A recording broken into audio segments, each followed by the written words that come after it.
My name is Jay Dusold. I'm the founder of Life After 12th, where I help teens and young 20s actually identify a job that matches how they're wired for work, so they'll be successful, reach their full potential, and avoid the waste of getting it wrong, which if you know a young person, that's pretty much what happens to them.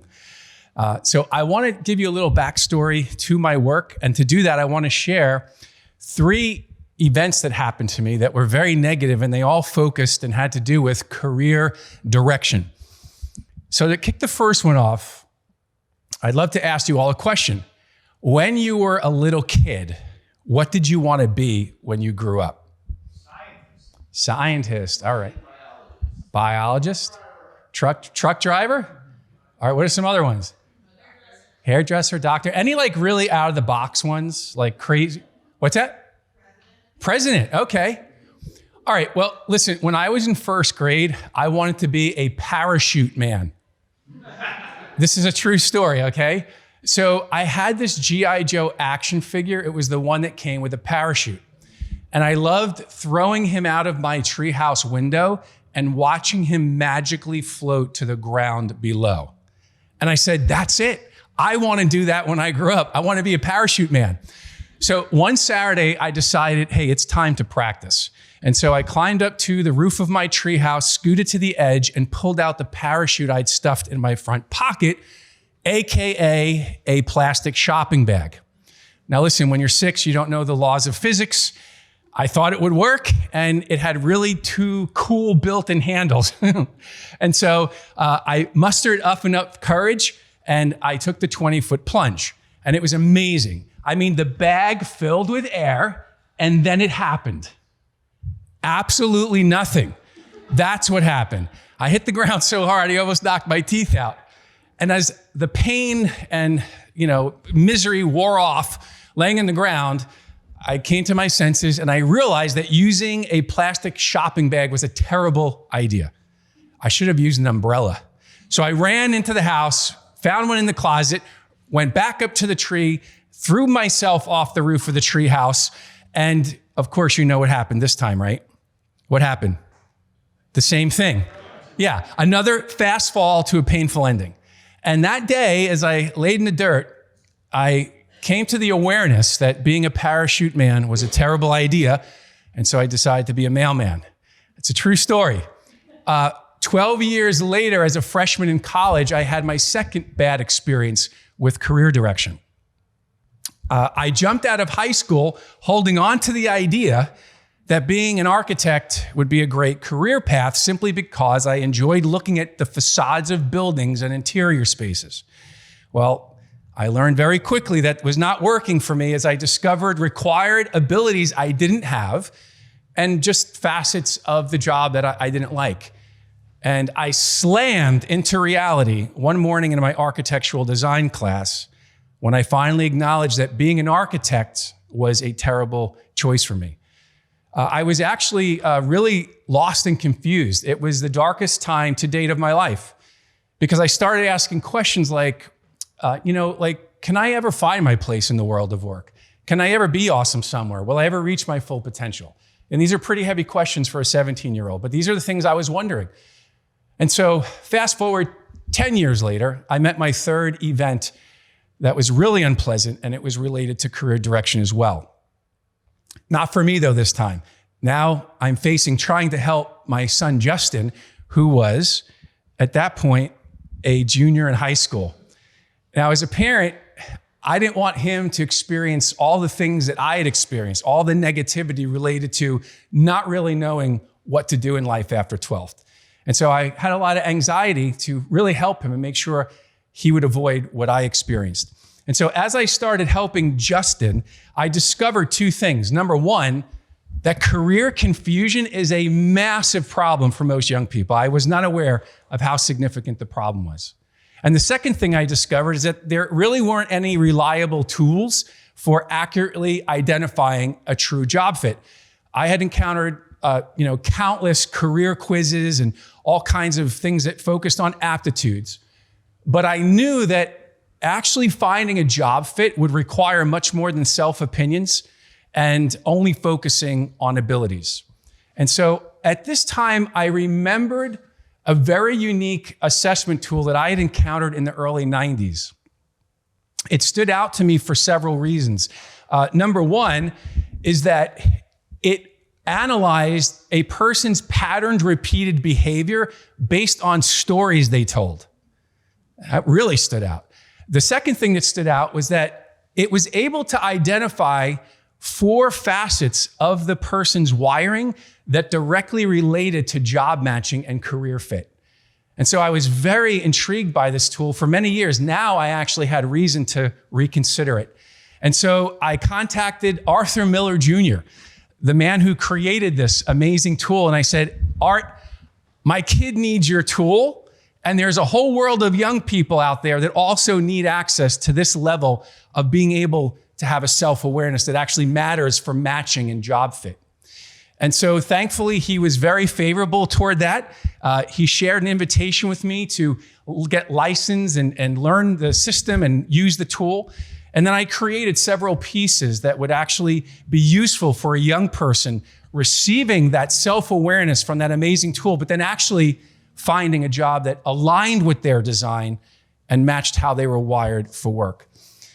So today, my coaching is virtual, one-on-one. I work with students, basically teens and young 20s, around the world.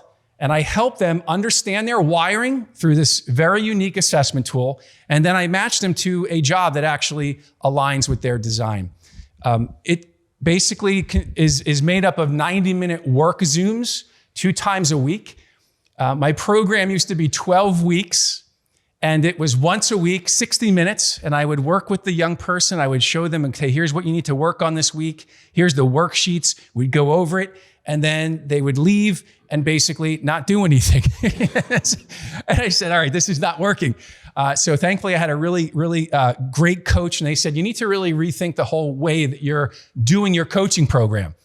And so I went back to drawing board, so to speak, and I said, you know what, man, if we do a 90-minute Zoom, we can actually do the work right there together, and then there's nothing to manage in between sessions. And if there's nothing to manage in between sessions, we don't have to wait a whole week for the next session. So now I can do 2 in a week and cut the program in half. And so that's what I've been doing for the last 1.5 years. And it is completed in about 5 weeks.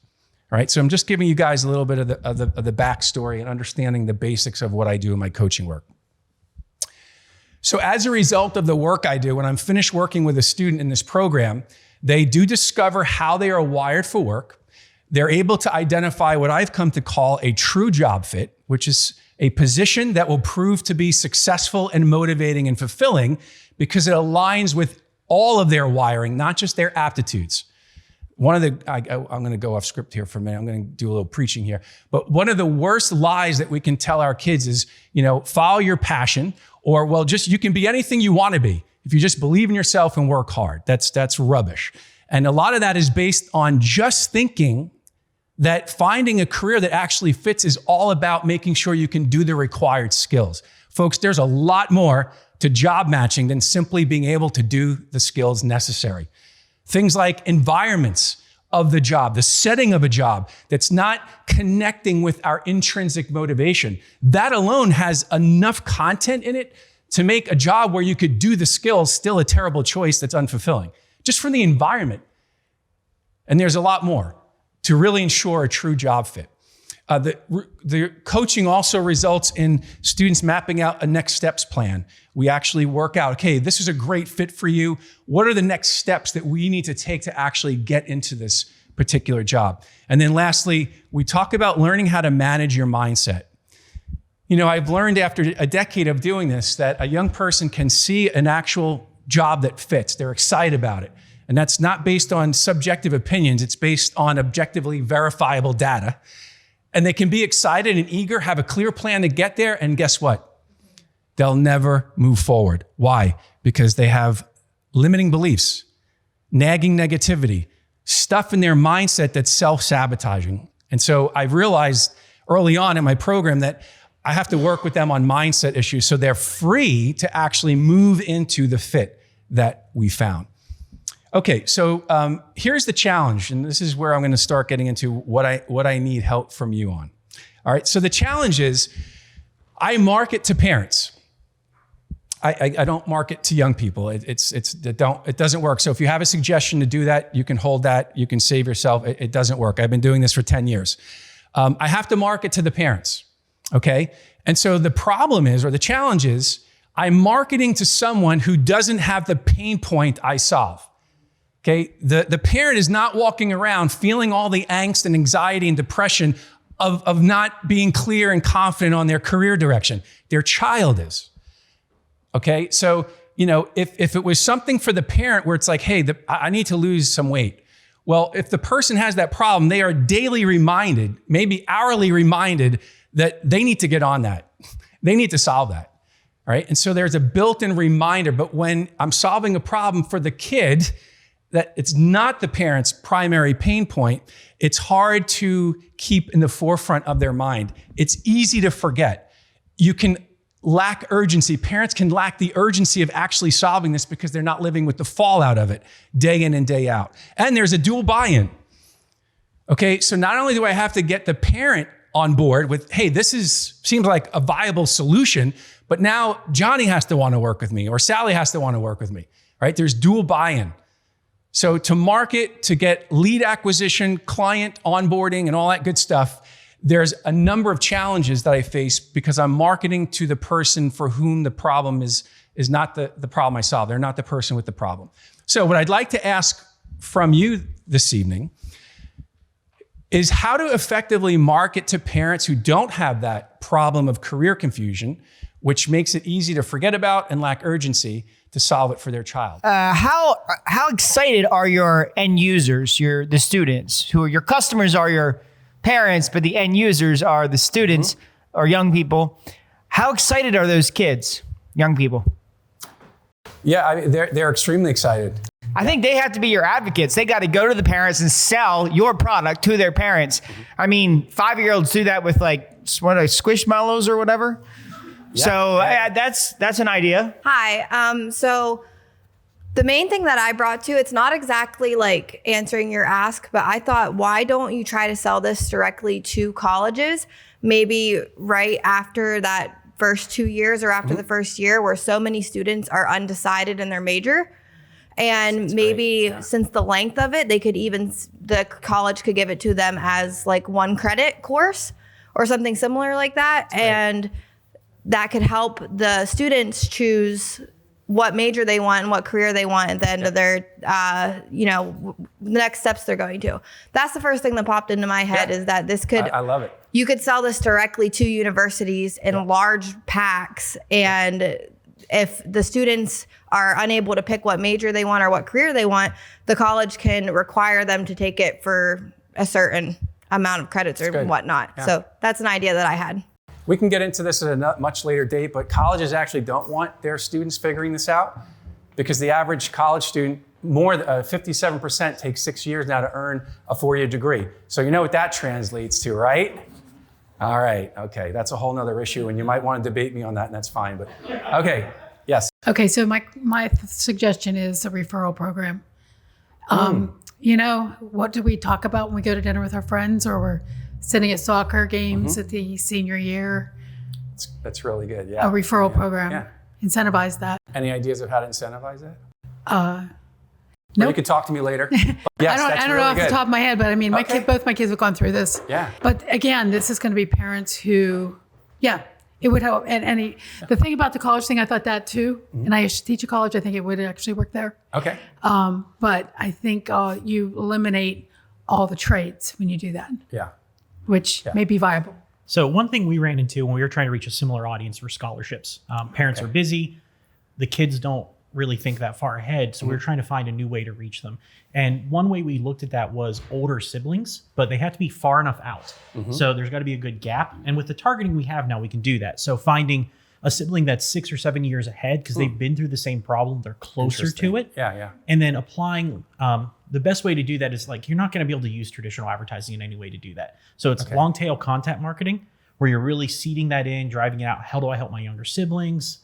Building that through that whole strategy. So it's going to have to be, it's going to take time too, because you're going to be trying to build that following and that on there. So you got a 12-month commitment at a minimum to build it out. dumping some SEM. And that's some SEO. primarily, you're saying, like through blogging and articles? Is that long tail? I'm not familiar Sorry, with yeah. that whole You're realm. looking for like kind of those deep keywords. So it's not going to just be, career coaching. It's career. How do I help my younger sibling? So answering the longer question. Yeah. So that way, when they're searching for it, they're trying to find those solutions. You're going to be surfacing more likely and more often. Yeah. But that is a whole change to a content marketing strategy. Right. Like I said, it's not quick, but we found success for that for getting scholarships because they were willing to care about. They're just closer to it. They have that care. Yeah. They've been through the trouble. They don't want to see their younger siblings with that debt and the concerns that they have. So they were trying to help them. But again, you got to narrow it down and look for the students that have already graduated, went through this, they're suffering that same problem. And they say, I want my younger sibling not to suffer that. Yeah.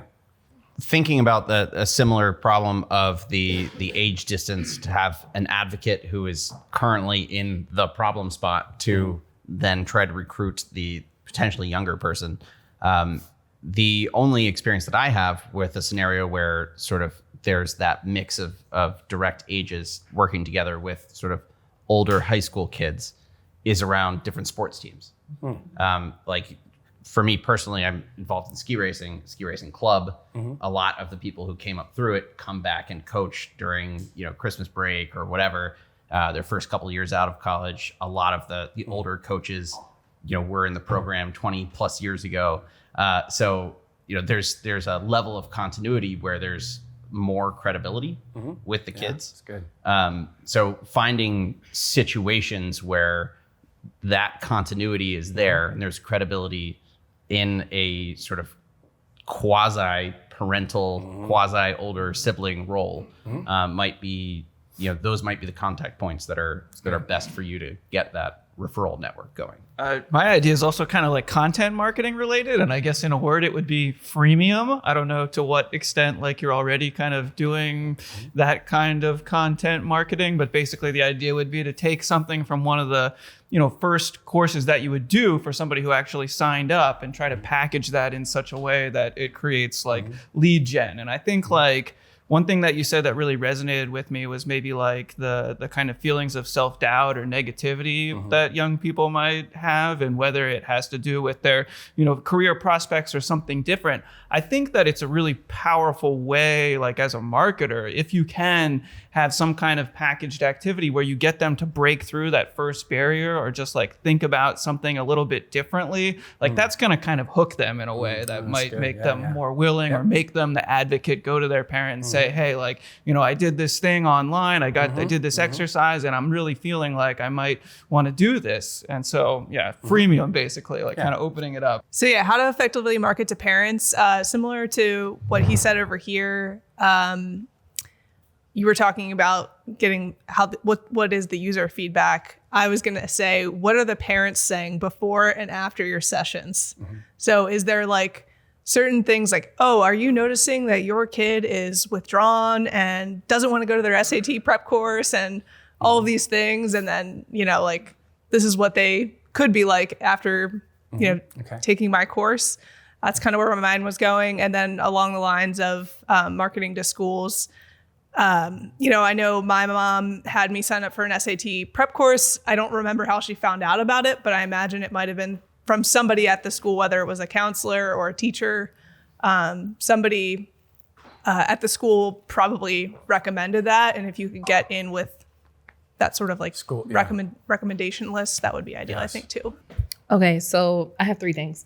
But most of them were already spoken on. So the first and the foremost, I put testimonials with a bunch of stars next to it, especially for, the parents as well as the students. But I think it's important to be mindful of so if we're talking parents and you're really having this program for kids, what do those kids look like?